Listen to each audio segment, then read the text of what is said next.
Welcome back. Our next guest has positions in several of the companies that have reported earnings in the past 24 hours, including some that have reported earnings in the past hour.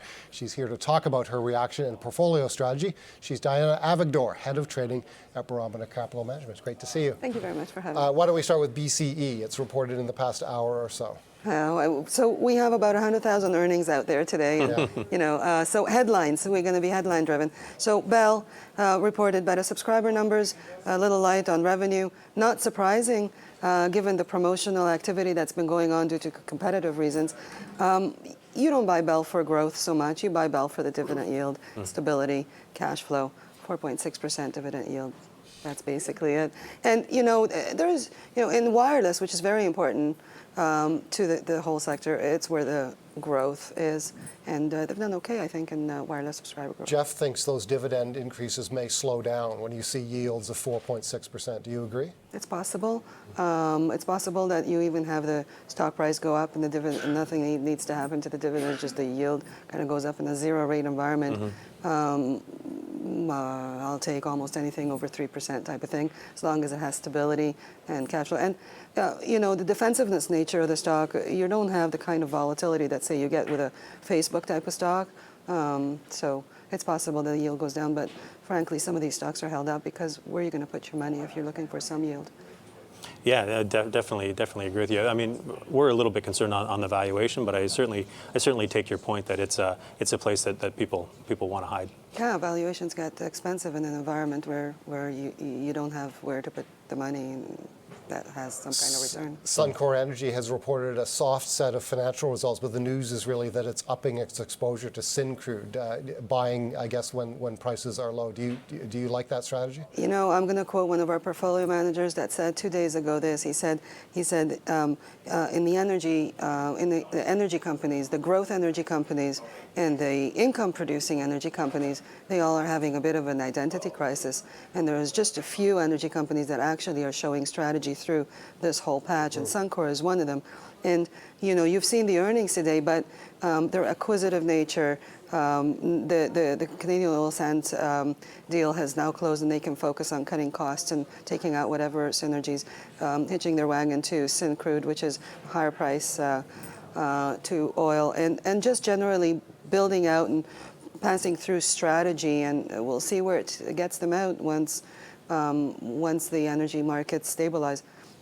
Not that they're not actually stable. They can go 25, 55, and they don't need to be 120 again. That's not going to happen anytime soon. What has happened at Barometer with respect to energy weighting in your portfolios? Yeah, so it's true to our process. We're a very, very disciplined asset manager, and we really, our product is process. And our process is a little quantitative and top-down initially, and then bottom-up once we identify the places we need to be in.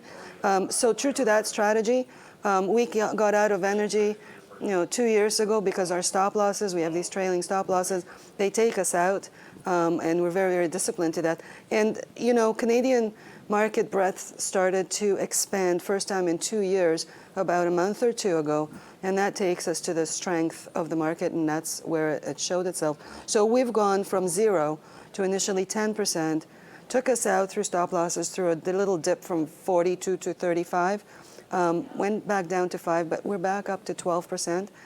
Some portfolios are at 18% weight, and this is how we leg in. If you think of the portfolio as a heat map, we will rotate in areas where our indicators are showing positive news flow, positive momentum, positive price momentum, and so forth, and then we'll pick bottom up what works best in that area. And Suncor, for example, is one of those. Facebook also has reported results, but there's another story, the non-voting share issue that will essentially lock in Mark Zuckerberg's control as he moves to become a major philanthropic contributor as well.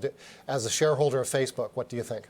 So corporate governance, I get it. The market's letting him do this. Stocks up 10%. I think that perhaps it's a bit offsetting the activism that has become a strategy. Not that it's a new strategy, but it goes in waves of popularity, and it's highly popular now as a strategy. Maybe it has to do with the zero rate environment. This is another way to eke out returns. And,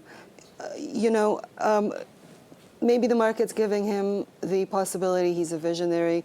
It offsets some of the activism that basically comes in, squeezes out costs and returns, and then basically leaves, right?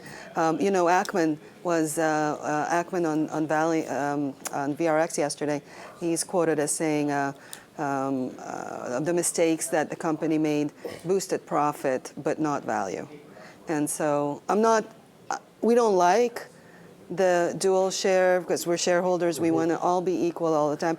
But I get why the market's letting him do it now. There may be some time that market will not allow them to do this, but it's not going to be focused on one. One factoid that's out there today, this comes from the Pew Institute, which covers media issues.